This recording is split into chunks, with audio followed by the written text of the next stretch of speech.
کہ وہ اسٹیج پہ تشریف لائیں اور آپ کو سنائیں۔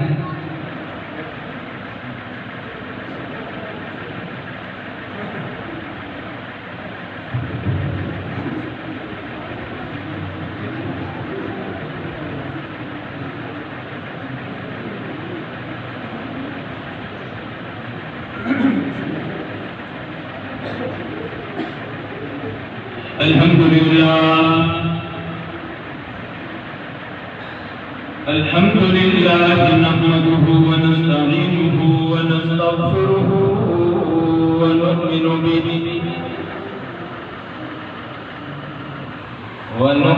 به ونتوكل عليه ونعوذ بالله من شرور أنفسنا ومن سيئات أعمالنا من يهده الله فلا مضل له ومن يضلله فلا هادي له وأشهد أن لا إله إلا الله وحده لا شريك له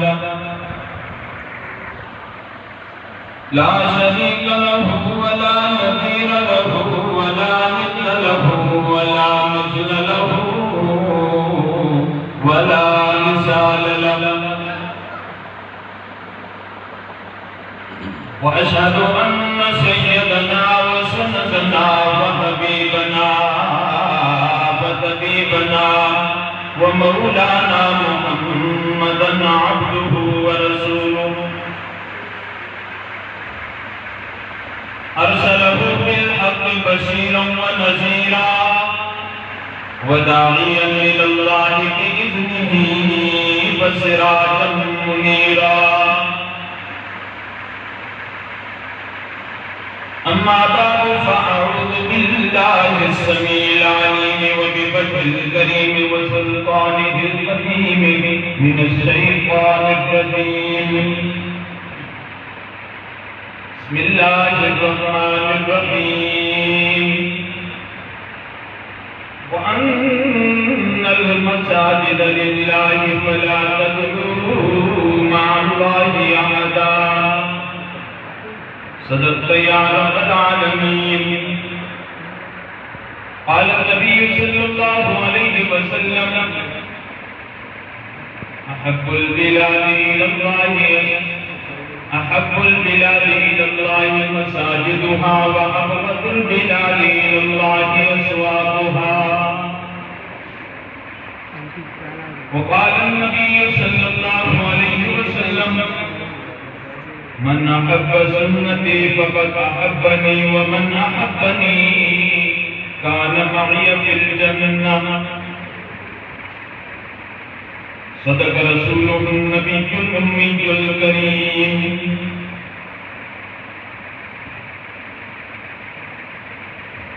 یا رب مانگنے والے کو دیتا ہے صدا سے پہلے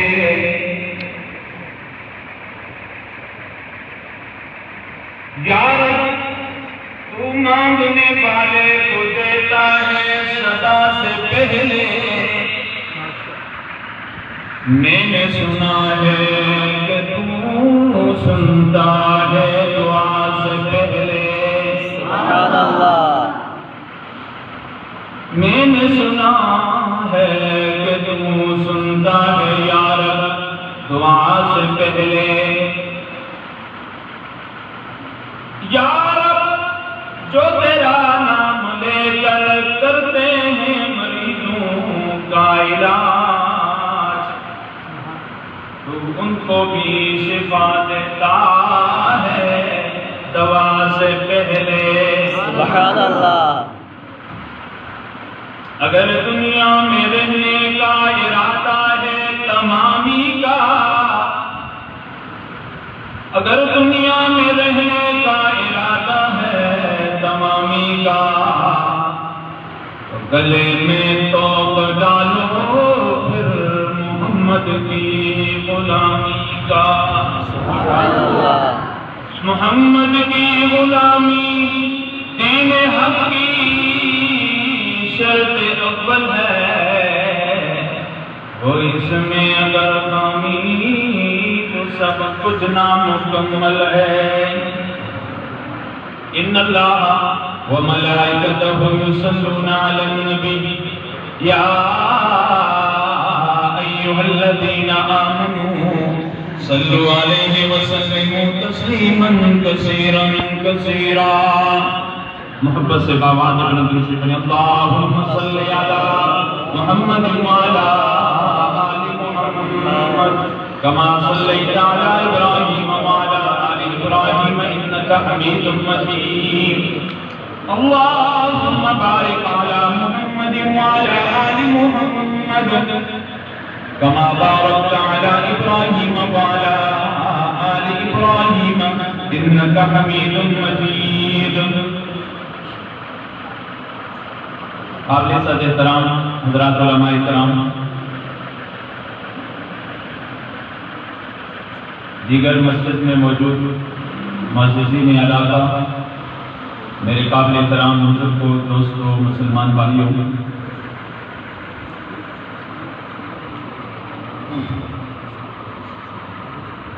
میرے دائیں طرف موجود اقتباس کی عظیم شخصیت جمعیت علماء اسلام کے رہنما حضرت مولانا مفتی سید زین العابدین شاہ صاحب دامت برکاتہ العالیہ، دیگر علماء کرام جن کے نام سے میں واقف نہیں، میرے بائیں طرف حضرت مولانا قاری زاہد صاحب دامت فیوزہم، مولانا محمد اشرف گنگی صاحب دامت فیوزہم، دیگر علماء کرام، سامعین حضرات، آج پہلی مرتبہ آپ کی اس مسجد عائشہ صدیقہ رضی اللہ تعالی عنہا میں مسجد کی افتتاحی تقریب کے اندر حاضری کا موقع ملا اور آپ حضرات کے سامنے میں حاضر ہیں۔ صرف یہ نیت لے کے آیا ہوں کہ اس بابرکت محفل میں مجھ جیسے فقیر کا نام بھی آ جائے۔ حضرت کے حکم پر چند باتیں میں عرض کروں گا۔ مفصل خطاب حضرت مفتی صاحب کا ہوگا انشاءاللہ تعالی۔ چند چھوٹی چھوٹی باتیں حضرات کے سامنے قرآن و سنت کی روشنی میں بیان کروں گا۔ اللہ سے دعا ہے اللہ مجھے بیان کرنے کی توفیق عطا فرمائے، اور جو بات بیان کی جائے قرآن و سنت کی روشنی میں اللہ مجھے بھی اور آپ کو بھی عمل کی توفیق عطا فرمائے۔ میرے قابل احترام سامعین، اس مسجد کے اندر میرے خیال کے مطابق ڈاکٹر تصور علی آوان صاحب جنہوں نے خوب محنت کی، رمضان کے اندر بھی آپ حضرات کے ساتھ رہے اور آپ حضرات نے بھی ان کے ساتھ خوب تعاون کیا۔ جتنے بھی حضرات یہاں اس مسجد کے اندر تشریف فرما ہیں سب مبارکباد کے مستحق ہیں کہ آپ نے اتنا جلد اتنی بڑی عظیم الشان مسجد کی تعمیر کی، اور آپ سب کو میں ان کی عطا کرائیوں سے بالخصوص ڈاکٹر تصور علی آوان صاحب کو اور مولانا قاری زاہد صاحب کو، آپ سب حضرات کو میں دل کی عطا کرائیوں سے مبارکباد پیش کرتا ہوں۔ قابل احترام سامعین، اللہ کے گھروں کو وہ لوگ بناتے ہیں، اللہ کے گھروں کی تعمیر وہ لوگ کرتے ہیں کہ جن کا اللہ پر اور اس کے رسول جناب محمد عربی صلی اللہ علیہ وسلم پر ایمان ہوتا ہے۔ وہ لوگ اللہ کے گھروں کو آباد کرتے ہیں کہ جن کے دل کے اندر یہ بات ہوتی ہے کہ مسجد کی آبادی کی وجہ سے اللہ رب العالمین مجھے بھی آباد کر دیں گے، اور جب میں مسجد کو آباد کروں گا، مسجد کی آبادی کی وجہ سے اللہ میرے گھر کو بھی آباد کرتا ہے. اور یقیناً ہم نے دیکھا کہ جو لوگ اللہ کے گھروں کو آباد کرتے ہیں اللہ انہیں دنیا اور آخرت کے اندر آباد کرتے ہیں. آپ اللہ کے گھر کے اندر آئے, ابتدائی تقریب کے اندر شامل ہوئے, حاضر ہوئے اور یہاں بیٹھے ہوئے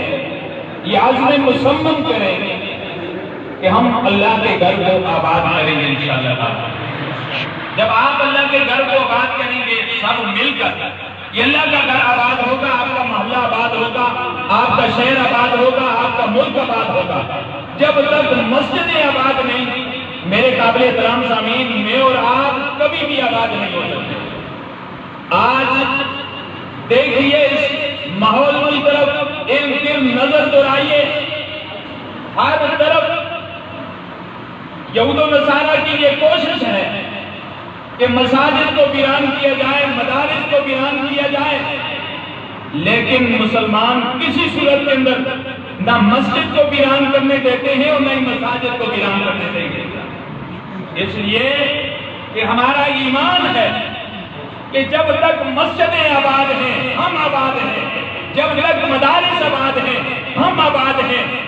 اور جب مسجدیں ویران ہوں گی, مدارس ویران ہوں گے, خدا کی قسم ہم آباد نہیں ہو سکتے.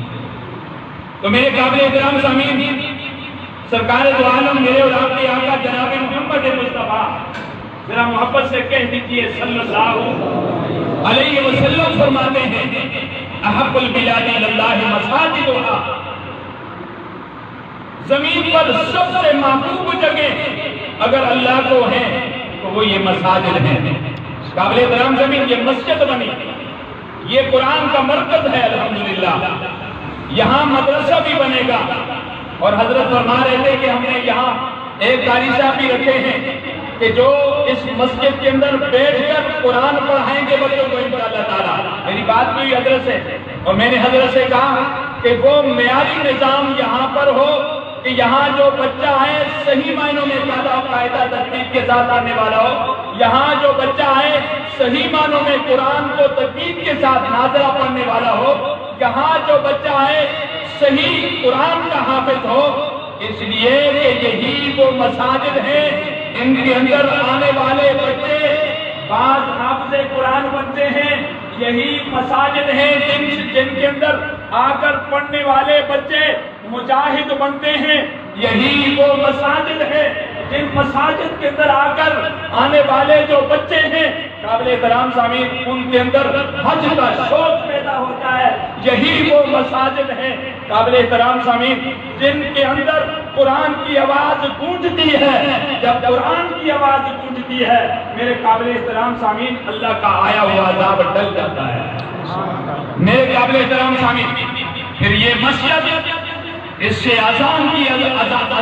آواز گونجے گی, اذان کی صدائیں گونجے گی. سرکار دو عالم میرے اور آپ کے آقا جناب محمد مصطفیٰ ذرا محبت سے کہہ دیجئے صلی اللہ علیہ وسلم فرماتے ہیں کہ جہاں اذان کی آواز گونجتی ہے اللہ رب العالمین فرماتے ہیں کہ یہ وہ بستی ہے کہ یہ عذاب کے قابل نہیں بلکہ رحمت کے قابل ہے. اذان کی آواز کی گونج کی وجہ سے اللہ رب العالمین اپنے آئے ہوئے عذاب کو ڈال دیتے ہیں. میرے قابل احترام سامعین, انہی مساجد سے مجاہد نکلتے ہیں, یہی ان مساجد ہی کے اندر سے نکلنے والا مجاہد جب جاتا ہے اور جا کر نعرے تکبیر اللہ اکبر کی صدا قابل احترام سامعین لے کر اپنی آواز کو, اس صدا کو کافروں کے سامنے اپنے ہاتھ میں تلوار لے کر نعرے تکبیر اللہ اکبر کی صدا یعنی جب گونجتی ہے میرے قابل احترام سامعین اللہ فرماتے ہیں جہاں سے یہ مجاہد چلا ہے یہ بستی عذاب کے قابل نہیں ہے, رحمت کے قابل ہے. لہذا اس بستی سے اللہ اپنے عذاب کو ایسی بستی سے ٹال دیتے ہیں, عذاب ہٹا دیا جاتا ہے. اور میرے قابل احترام سامعین انہی مسجد کے اندر آنے والے لوگوں کے دل کے اندر حج کا شوق پیدا ہوتا ہے, اور جب حج کا شوق پیدا ہوتا ہے یہ حاجی جاتا ہے بیت اللہ شریف اور وہاں جا کر قابل احترام سامعین اس تلبیہ کو اپنی زبان سے پڑھتا ہے لبیک اللہم لبیک لا شریک لک لبیک ان الحمد والنعمت والملک لا شریک لک. میرے قابل احترام سامعین، اللہ فرماتے ہیں یہ حاجی جس بستی سے چلا ہے یہ بستی عذاب کے قابل نہیں ہے بلکہ رحمت کے قابل ہے۔ تو میرے قابل احترام سامعین، اس بستی سے قرآن کی آوازیں گونجے گی، اس مسجد سے قرآن کی آوازیں گونجے گی، اور یہ قرآن کی آواز اللہ کو بڑی پسند ہے۔ حدیث کے اندر آتا ہے، میرے آقا فرماتے ہیں کہ جس بستی کے اندر قرآن کی آواز گونجتی ہے اللہ کو یہ آواز اتنی پسند ہے، اللہ فرماتے ہیں کہ یہ بستی عذاب کے قابل نہیں ہے بلکہ رحمت کے قابل ہے، اس بستی سے عذاب کو ہٹا دیا جائے۔ تو میرے قابل احترام سامعین، یہ مسجد آپ نے بنائی اور اس مسجد کے اندر قرآن کی آواز گونجے گی انشاءاللہ تعالی، بچے آ کر قرآن سیکھیں گے، بچے آ کر دین کی تعلیم سیکھیں گے، بچے یہاں آ کر قاری صاحب کے پاس بیٹھ کر نماز کا سبق سیکھیں گے، بچے یہاں آ کر کلمے سیکھیں گے، بچے یہاں آ کر قرآن کو تجوید کے ساتھ، نازلے کو تجوید کے ساتھ، قاعدے کو تجوید کے ساتھ پڑھیں گے، اور جن حضرات نے اس کے اندر اپنا حصہ ڈالا ہے سارے کے سارے اس کے ثواب کے اندر برابر کے شریک ہیں۔ اس لیے آپ بڑے ہی قابل قدر ہیں کہ آپ نے اس مسجد کے اندر اپنا حصہ ڈالا، اور مولانا قاری ظاہر صاحب اور ان کے بڑے بھائی برادر کبیر میرے بھی بڑے بھائی ہیں ڈاکٹر تصور علی عوان صاحب، آپ نے ان کے ساتھ تعاون کیا، جانی مالی تعاون کیا۔ یقیناً اللہ کی ذات پر کبھی امید ہے کہ اللہ تعالیٰ آپ کے اس اجر کو کبھی ضائع نہیں کرے گا انشاءاللہ۔ میرے قابل احترام سامعین بزرگوں، جہاں مسجد بنتی ہے قابل احترام سامعین وہ علاقہ آباد ہو جاتا ہے، اللہ اس علاقے پہ اپنی رحمتوں کا نزول فرماتے ہیں، اور پھر یہ بات ذہن سے نکال لیں کہ جو بچہ قرآن پڑھے گا مسجد کے اندر آ کر، اور آپ کے ذہن کے اندر یہ خیال آ جائے کہ بھائی اس نے قرآن پڑھا ہے، اس نے اور تو کوئی ہنر نہیں سیکھا اور کوئی اس نے تعلیم نہیں سیکھی، تو یہ تو اب کہاں سے کھائے گا، یہ کیا کرے گا،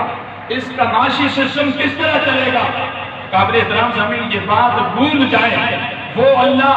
جس نے قرآن کو اس نے پڑھا ہے، جس نے قرآن کو دل کے اندر جگہ دی ہے، وہ اللہ دنیا کے اندر اسے معاشی اعتبار سے کبھی بھی کمزور نہیں کرے گا انشاءاللہ۔ اس لیے اپنے بچوں کو قرآن پڑھائیں، اپنے بچوں کو مسجد کے اندر بھیجیں، اپنے بچوں کو مسجد کے اندر بھیجنے کے بعد پھر آپ اس بچے سے جب گھر کو جائے پوچھیں، اس بچے نے مسجد کے اندر گیا ہے، قاری صاحب کے پاس گیا ہے، ہم نے اسے بھیجا ہے، تو بچے بتاؤ نا تم نے مسجد کے اندر کیا پڑھا ہے۔ میرے قابل احترام صاحب بچے کا خیال کریں گے، ہم خود بھی بچے سے پوچھیں گے، تو تب یہ بچہ جا کے ایک قابل احترام سامعین معاشرے کے اندر ایک ایسا انسان بنے گا کہ جس انسان کی اس معاشرے کو ضرورت ہے۔ یہ تو نہیں ہے قرآن کریم یاد کیا اور بھول گیا اور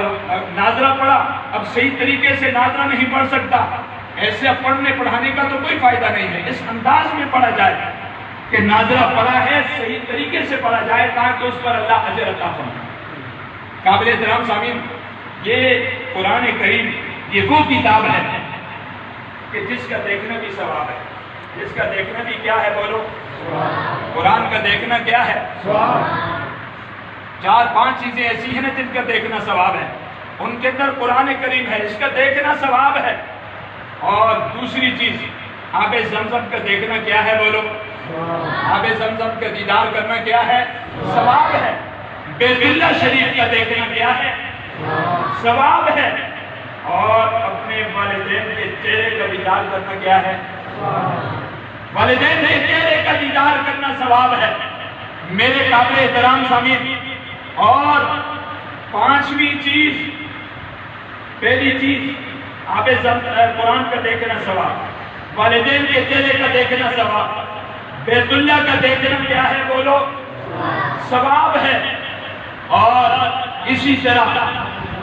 آب زمزم کا دیکھنا کیا ہے، ثواب ہے۔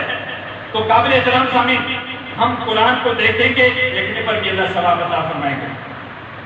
بعض لوگ کہتے ہیں میرے کو پڑھنا نہیں آتا، بھائی پہلے تو سیکھیں۔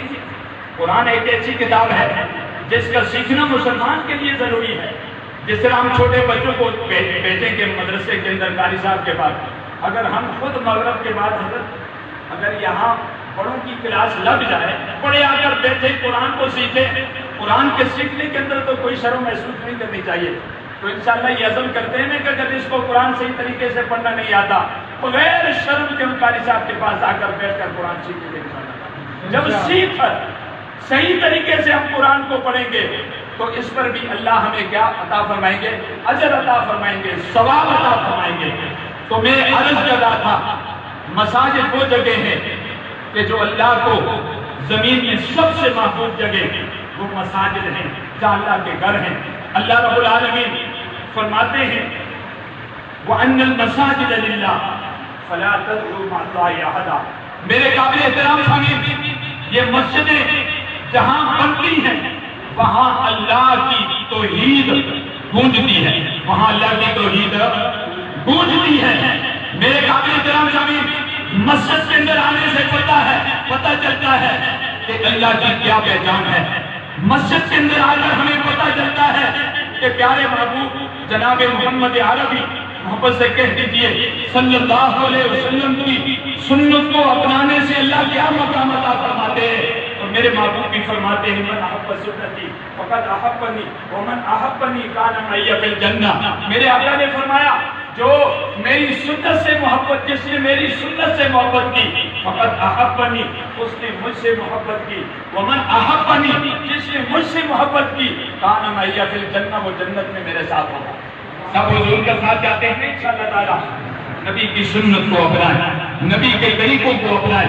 نبی علیہ الصلوۃ والسلام کی اداؤں کو اپنائیں، نبی علیہ الصلوۃ والسلام کی ہر سنت پر، ہر ادا پر، نبی علیہ الصلوۃ والسلام کے ہر طریقے پر مر مٹنے والے بن جائیں. اس لیے کہ یہود و نصارہ، مرزائی اور قادیانی یہ چاہتے ہیں کہ مسلمانوں کے دل سے نبی کی محبت کو نکالا جائے. آج یہ عازم مسلم کرو کہ ہم کسی صورت میں نبی کی محبت کو اپنے دل سے نہیں نکالیں گے، بلکہ اپنے دل کے اندر نبی کی محبت کو لائیں گے، نبی علیہ الصلوۃ والسلام کی اداؤں کو لائیں گے، نبی علیہ الصلوۃ والسلام کے طریقوں کو لائیں گے، نبی علیہ الصلوۃ والسلام کی ہر سنت کو زندہ کرنے کی کوشش کریں گے انشاءاللہ تعالی. جب نبی علیہ الصلوۃ والسلام کی سنت کو ہم زندہ کرنے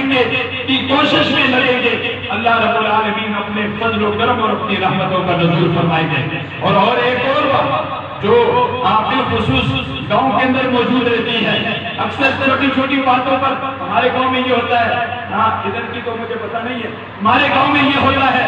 قابل احترام سامعین، ہاں آپس کی لڑائی ہے، ہاں یہ میرے بنے لوگ آ کر کے ہاں جی راستے کے اندر کانٹے ڈال دیے، یہ ہوتا ہے گاؤں کے اندر. ہمارے گاؤں میں تو ایسے لوگ ہیں تو قابل احترام سامعین چھوٹی چھوٹی باتوں پہ لڑائی ہوتی ہے، پھر وہ لڑائی مسجد کے اندر آتی ہے. یہ عزم مصمم کرے کہ آج کے بعد ہم اپنی ہر لڑائی کو مسجد سے باہر رکھیں گے، مسجد کے اندر کسی قسم کی اس لڑائی کو نہیں آنے دیں گے انشاءاللہ تعالی. اس لیے کہ ہمارے جو معاملات مسجد سے باہر کے ہیں وہ مسجد سے باہر ہونے چاہیے. مسجد اللہ کا گھر ہے، نماز پڑھنے کے لیے ہے، یہاں آ کر آپ اللہ کے قرآن کی تلاوت کریں، یہاں آپ آ کر قرآن سیکھیں، یہاں آپ آ کر نبی علیہ الصلوۃ والسلام کی سنت اور آپ صلی اللہ علیہ وسلم کی تابعداری میں آنے کا طریقہ سیکھیں. میرے قابل احترام سامعین، جب ہمارے اندر یہ چیزیں آئیں گی کہ ہم حضور کی اداؤں کو اپنانے والے بن جائیں گے، ہم حضور صلی اللہ علیہ وسلم کی طریقوں کو اپنانے والے بن جائیں گے،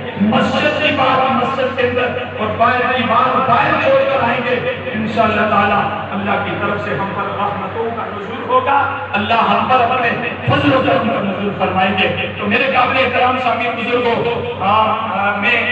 چند باتیں کرنے کے لیے کھڑا ہوا ہوں. اصل بیان جو حضرت کا ہوگا آخر کے اندر سرکار دو عالم صلی اللہ علیہ وسلم کی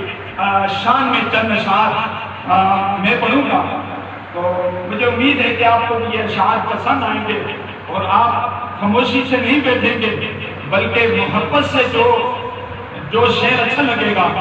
محبت سے سبحان اللہ کہیں گے نا انشاءاللہ تعالی. میرے قابل احترام سامعین، شاعر کہتا ہے دلوں کے غم مٹاتا ہے محمد نام ایسا ہے، سبحان اللہ. دلوں کے غم مٹاتا ہے محمد نام ایسا ہے. ذرا آپ کے مل کے پڑھیں. دلوں کے غم مٹاتا ہے محمد نام ایسا ہے. محمد نام ایسا ہے. نگر اجڑے بساتا ہے محمد نام ایسا ہے. نگر اجڑے بساتا ہے محمد نام ایسا ہے. راگے صاحب کہتا ہے انہی کے نام سے پائی فقیروں نے شہنشاہی. سمجھ آ رہی آپ؟ انہی کے نام سے پائی فقیروں نے شہنشاہی. خدا سے